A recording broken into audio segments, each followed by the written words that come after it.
Hello, I'm speaking to you from the Oval Office. I think we have something to discuss today.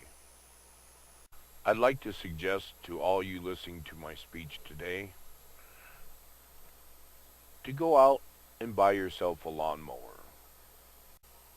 This will show unity to all the fat cats in the banking system and on Wall Street that we're together in America. And if that doesn't work, we'll have beautiful lawns to show everybody.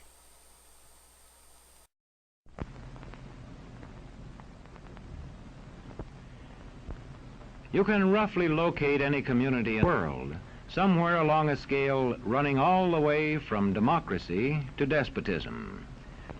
One to the democracy end, another somewhere in the middle, and a third. Let's find out about despotism. This man makes it his job to study these things. Well, for one thing, avoid the comfortable idea that the mere form of government can of itself safeguard a nation against despotism. Germany, under President Hindenburg, was a republic. And yet in this republic, an aggressive despotism took root and flourished under Adolf Hitler. When a competent observer looks for signs of despotism in a community, he looks beyond fine words and noble phrases. For which it stands, one nation, indivisible, with liberty and justice for all.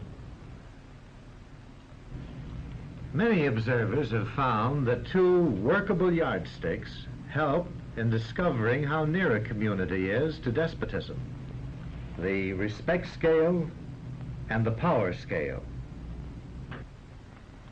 A careful observer can use a respect scale to find how many citizens get an even break. As a community moves towards despotism, respect is restricted to fewer people. A community is low on a respect scale if common courtesy is withheld from large groups of people on account of their political attitudes. If people are rude to others because they think their wealth and position gives them that right, or because they don't like a man's race or his religion.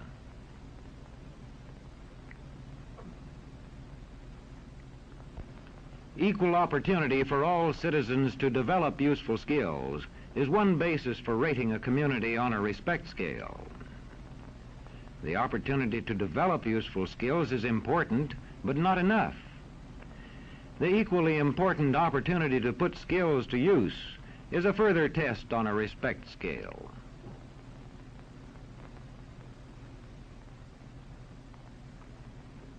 A power scale is another important yardstick of despotism. It gauges the citizens' share in making the community's decisions. Communities which concentrate decision-making in a few hands rate low on a power scale and are moving towards despotism. Like France under the Bourbon kings, one of whom said, "The state, I am the state." Today, democracy can ebb away in communities whose citizens allow power to become concentrated in the hands of bosses. What I say goes, see? I'm the law around here. The test of despotic power is that it can disregard the will of the people. It rules without the consent of the governed. Look beyond the legal formalities of an election in measuring a community on the power scale to see if the ballot is really free. If the citizens can vote only the way they're told, a community approaches despotism. When legislatures become ceremonial assemblies only and have no real control over lawmaking, their community rates low on a power scale.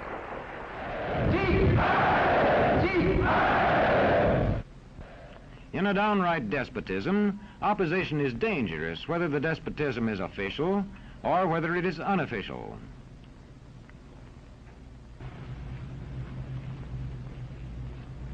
The spread of respect and power in a community is influenced by certain conditions, which many observers measure by means of the economic distribution and information scales.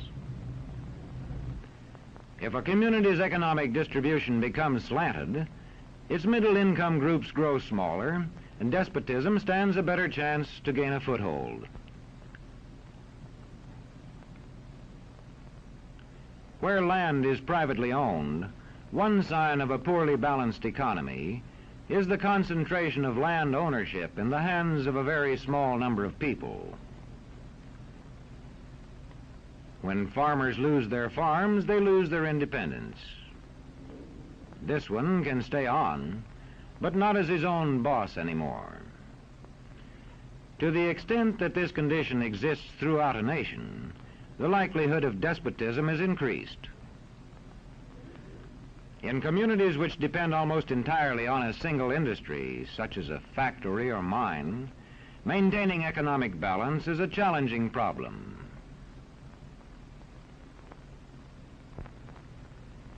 If this condition exists over the nation as a whole, so that the control of jobs and business opportunities is in a few hands, despotism stands a good chance.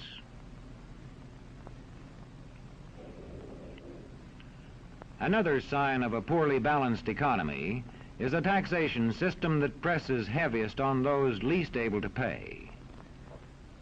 A larger part of a small income is spent on necessities such as food.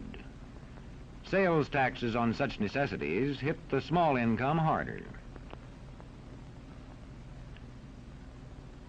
In the days of the salt tax, feudal despotisms were partly sustained by this and other effects.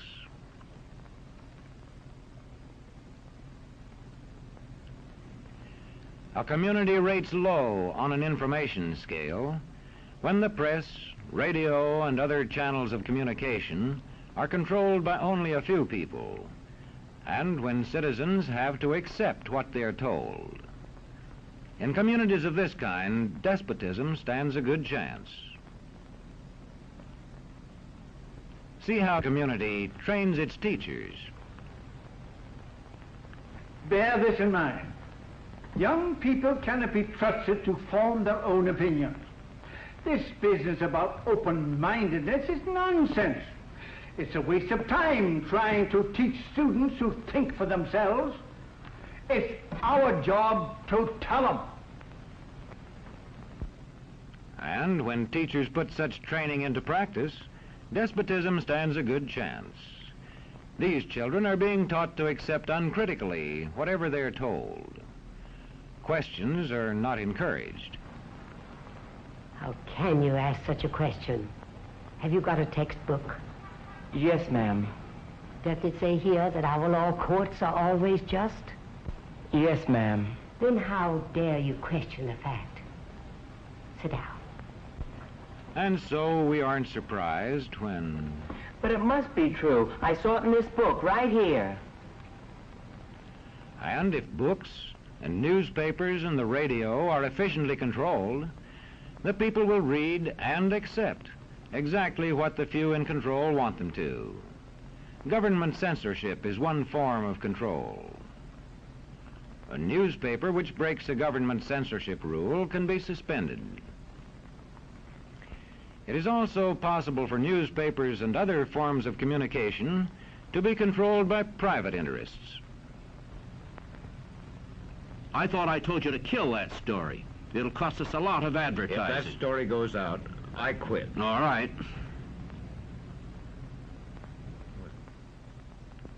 What sort of community do you live in? Where would you place it on a democracy-despotism scale? To find out, you can rate it on a respect scale and a power scale. And to find out what way it is likely to go in the future, you can rate it on economic distribution and information scales. The lower your community rates on economic distribution and information scales, the lower it is likely to rate on respect and power scales, and thus to approach despotism.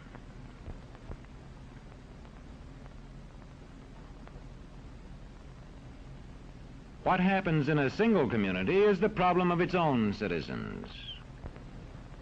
But it is also the problem of us all, because as communities go, so goes the nation.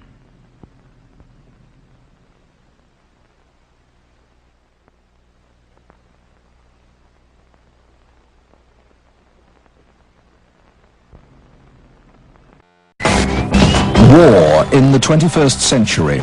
Some foresee an escalation in super weapons, powerful lasers beamed from satellites, and guns that hurl cosmic forces instead of bullets. Others prepare for the day when super hackers will try to bring nations to their knees with computer viruses. And a chilling new world order where the masters of mind control will become masters of the world.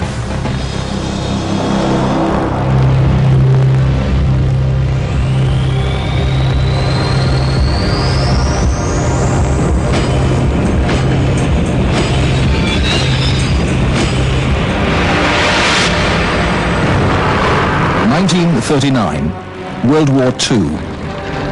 Germany launches an assault on France.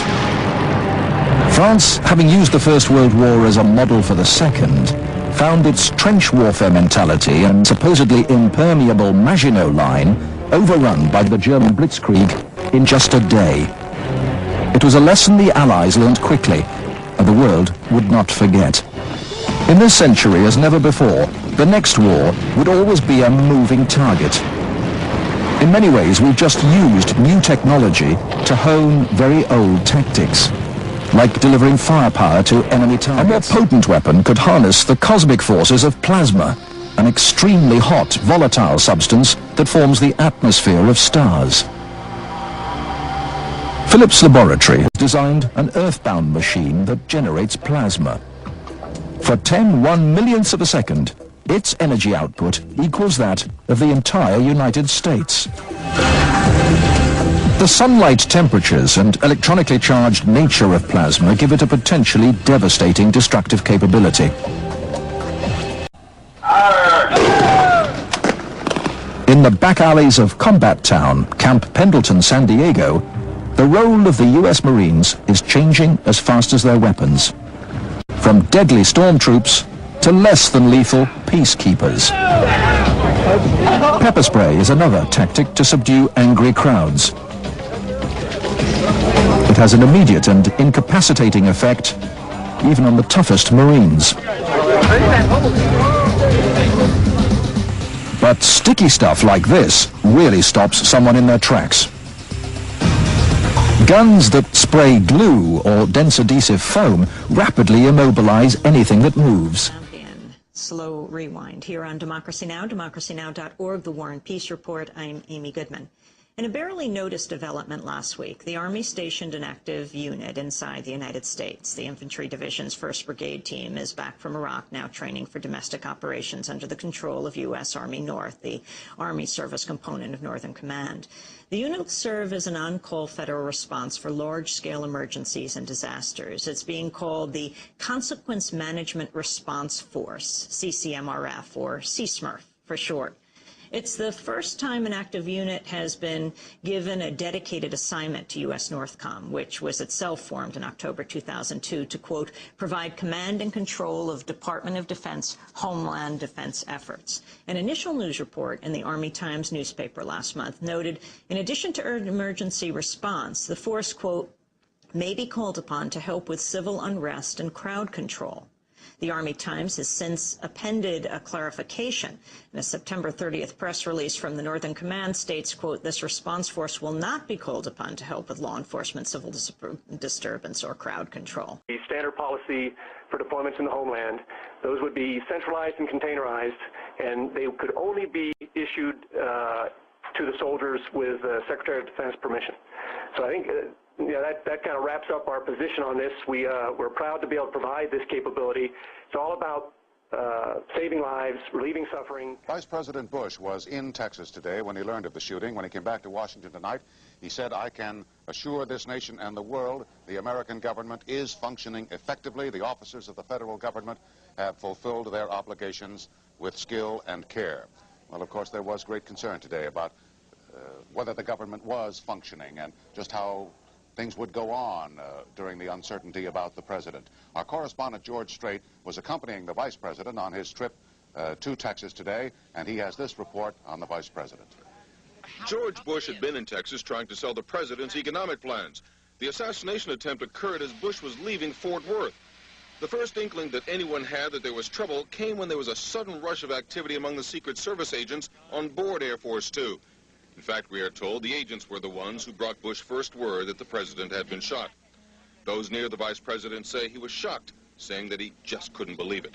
Bush was scheduled to meet with the governor of Texas and address the Texas state legislature here in Austin, but in view of what happened, all of that was canceled, turning this stop into just a refueling one for Air Force Two as it prepared to rush back to Washington.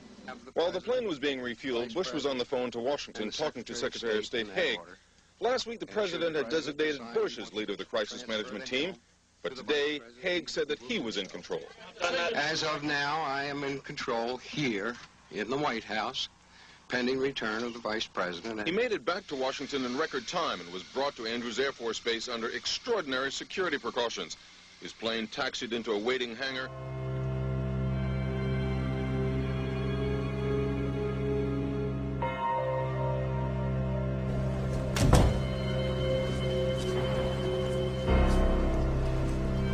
I imagine that right now you're feeling a bit like Alice. Tumbling down the rabbit hole? You can say that. I can see it in your eyes. You have the look of a man who accepts what he sees because he is expecting to wake up.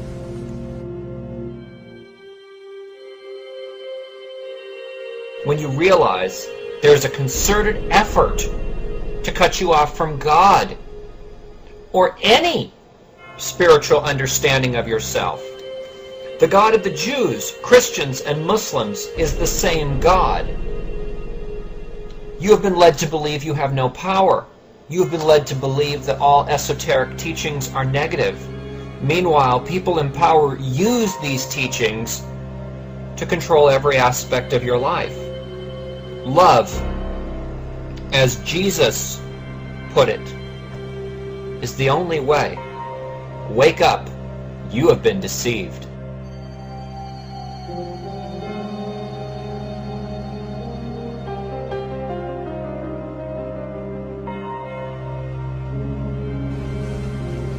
Ironically, this is not far from the truth. Do you believe in fate? No. Why not? Because I don't like the idea that I'm not in control of my life. I know exactly what you mean. No one can make an intelligent decision without being properly informed. This is why this world wants to control the media. This is why media hype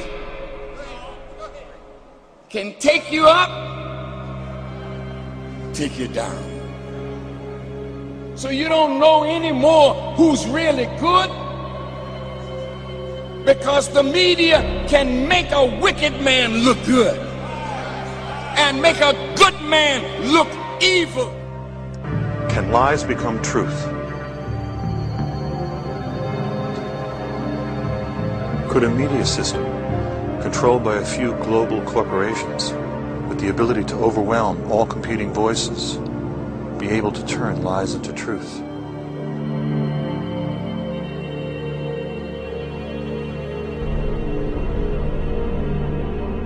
These corporations are not answerable to the people.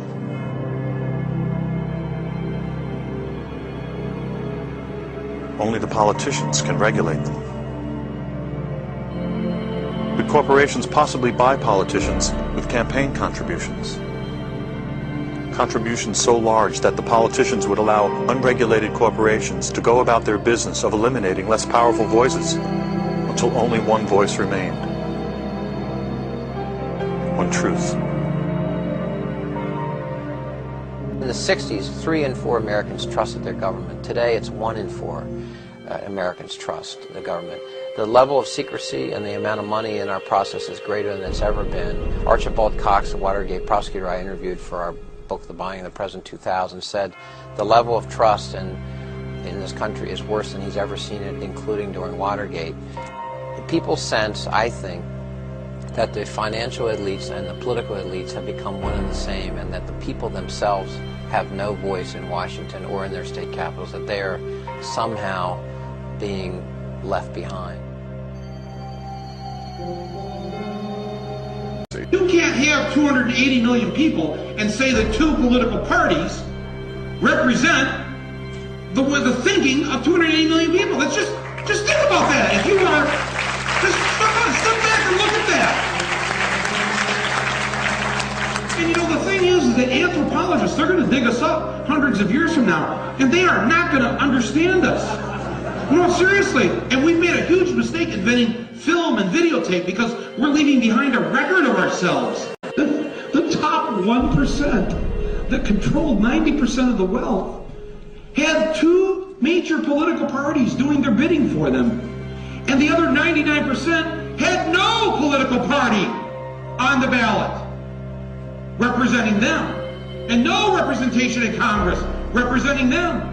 And yet that 99% ran around waving little flags going, "We're free! We're free!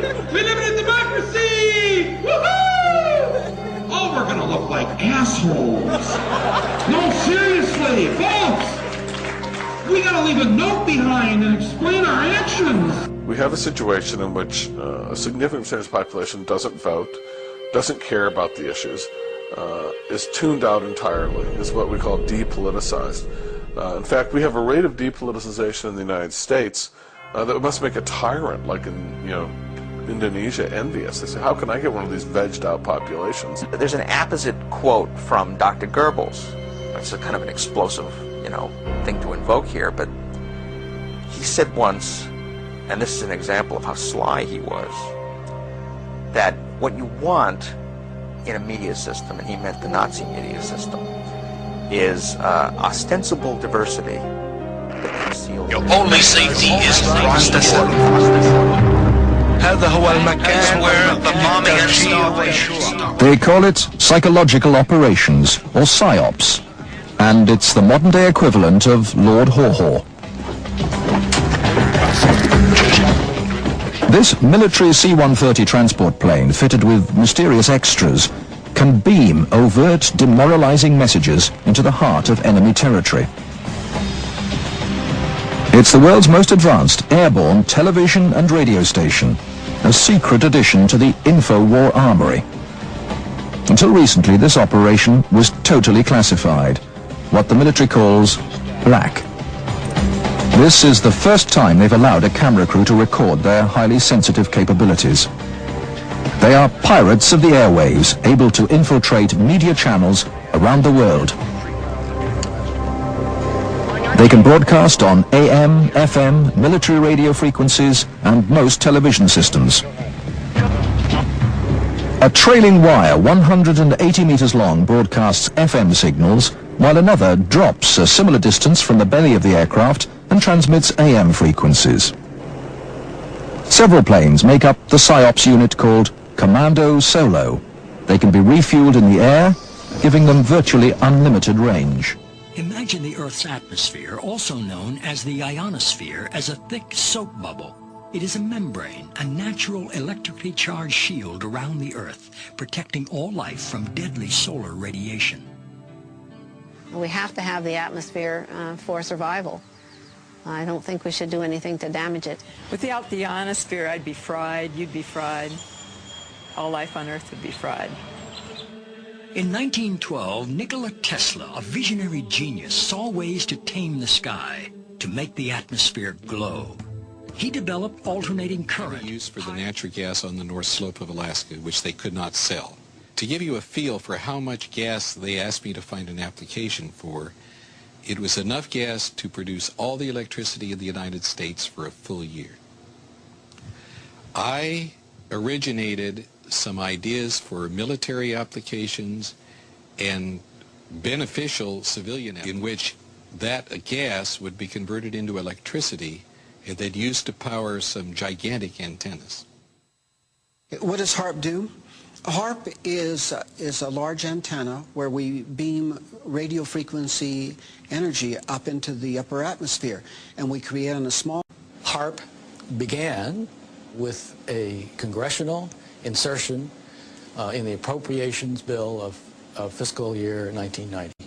In essence, Congress directed the Defense Department to explore the potential for using the auroral regions for improving communications and navigation and surveillance. From there, the assignment came that the Navy and the Air Force were to manage the program. It is people from those two organizations that have worked together for the past 7 years. Applications discussed in the patents included destroying missiles. Communications control and disruption were included. There were some other ideas both to possibly modify weather and finally to lift a portion of the upper atmosphere further out into space where hopefully it would be able to deflect missile trajectories. What we do by beaming up radio frequency up into the ionosphere, that radio frequency, when it hits molecules of atmosphere, it tends to make the subatomic particles inside move faster, and that increases their temperature. So you can bring their temperature up to 1,600 degrees or so, which is normally what the sun does to those particles at that atmosphere. The ionosphere of the Earth has got enormous amount of energy. There are 8,000 thunderstorms going on all over the Earth at any given moment. There are millions of amperes of electricity pouring to the Earth from lightning strikes, and HAARP could create a trigger effect. In 1983, I did radio tomography with 30 watts, looking for oil in the ground. I found 26 oil wells over a 9-state area, and 100% of the time was accurate with just 30 watts of power beaming straight into solid rock. HAARP uses 1 billion watts beamed straight into the ionosphere for experiments. Picture these strings on the piano as layers of the Earth. Each one has its own frequency. What we used to do is beam radio waves into the ground, and it would vibrate any strings that were present in the ground. We might get a sound back like, and we'd say, that's natural gas. We might get a sound back like, and we'd say, that's crude oil. We were able to identify each frequency. We accomplished this with just 30 watts of radio power. If you do this with 1 billion watts, the vibrations are so violent that the entire piano would shake. In fact, the whole house would shake. In fact, the vibrations could be so severe underground that could even cause an earthquake. While we feel that HAARP is a unique facility, it's not the only one like it in the world. HAARP has some capabilities that we feel are better than some of the others. You can change the frequencies. You can shift the beam so that you can move it from one part of the ionosphere to another, and it has quite a bit more power than some of the other facilities throughout the world that are doing the same kinds of research. I chose what's called a phased array antenna for the patents because it can be aimed. Picture holding your microwave oven in your hands with the door open. Then you can move it around and send those microwaves different directions. And for these applications where I wanted precise control of where the power was, I felt that was the best type of antenna to use. And that is the kind that HAARP has built. What we can do with an antenna is change the portion of the sky into which we insert the energy. HAARP can create some of the effects that the sun creates that are similar to the aurora borealis. HAARP can paint designs in the sky, if you will. You know, it can take the beam and move it in any pattern that the scientist who's doing an experiment might want to do. What I'm holding in my hands is an electrodeless lamp. In it, I have a low atmosphere gas, somewhat similar to the atmosphere above the Earth. I'm now going to put this in the microwave oven, which will irradiate it with about 1 watt per square centimeter. You know, you put 1 watt out and you've got the fields necessary to break down the air, or whatever happens. And you see all of the motion of the plasma. That's typical of what will happen at high altitude where the ionosphere gets irradiated with these big beams. That was 1 watt per centimeter. HAARP focuses 3.6 million watts and squeezes it into a billion-watt or gigawatt beam. We're squeezing the megawatts into a narrow beam. Then in a very tiny area, you can create what's it called, an effective gigawatt. Is HAARP safe? Yes, HAARP is safe. The Earth is a web of interconnections. How do we know what we're doing when we blast the upper atmosphere with a huge amount of energy? It takes a tiny, tiny amount of energy to release a huge amount of energy. It's the same as a bullet. For example, if you have the primer on the back of a bullet, and that primer releases a tiny amount of energy, but it triggers the larger power in the bullet itself. And HAARP is playing with the energy system of the Earth.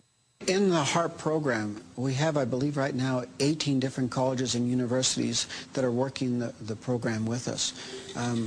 University scientists are interested because they're studying science, and this is a major effect on the Earth, and so they want to know more about what it is and what it does. HAARP has no effect on the Earth. HAARP began in the 1980s, and we were just beginning to learn about chaos theory, how a tiny stimulus can change the dynamics of a living system like the human body or the whole living Earth. I don't think the people who developed HAARP were even aware of that science or its impact in the life sciences. Today, our knowledge is much bigger about how tiny effects can drastically shift the health or well-being of a living thing. It is possible with a big beam to take a part of that upper atmosphere and push it out for it. What they're not paying any attention to is what's happening to the ionosphere while it's being held 80 miles out into space by this high-energy beam. It's heating up. And all of the molecules in that ionosphere region are absorbing energy out of that radio beam. And if they pick the right frequency to push that plume out into space, that energy may discharge back out of the ionosphere, back down the radio beam, and strike the Earth. And it would be about 100 times the energy released out of a thunderbolt. And that's how much energy would be released. In certain applications, the military acknowledges that it can literally lift the ionosphere. And what they say is, it's not a problem, it's a short period of time. Yet, when you lift the ionosphere up, the lower atmosphere rushes in and fills that void, which changes localized. Say, chum, where you headed? Just to see my best girl, Donna, that's where. We're gonna split a soda pop. It'll be keen. Soda pop, eh? I have something that's even keener than soda pop. It's called marijuana. Marijuana? Come, I'll show you.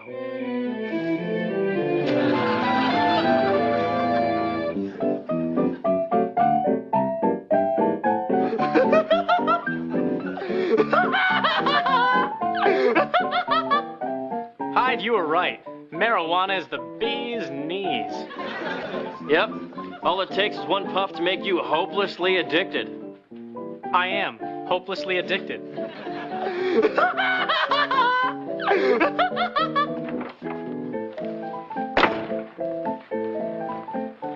Here's a new shipment, fresh from wherever the hell country I am from.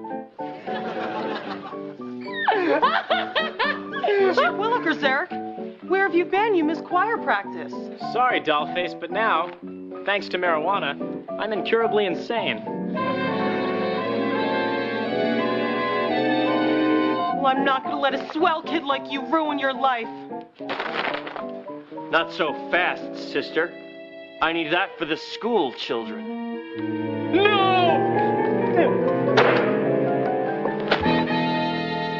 Alas, marijuana has ended my young, promising life.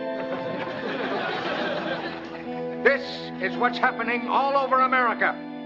And it could happen in your home or yours, or yours.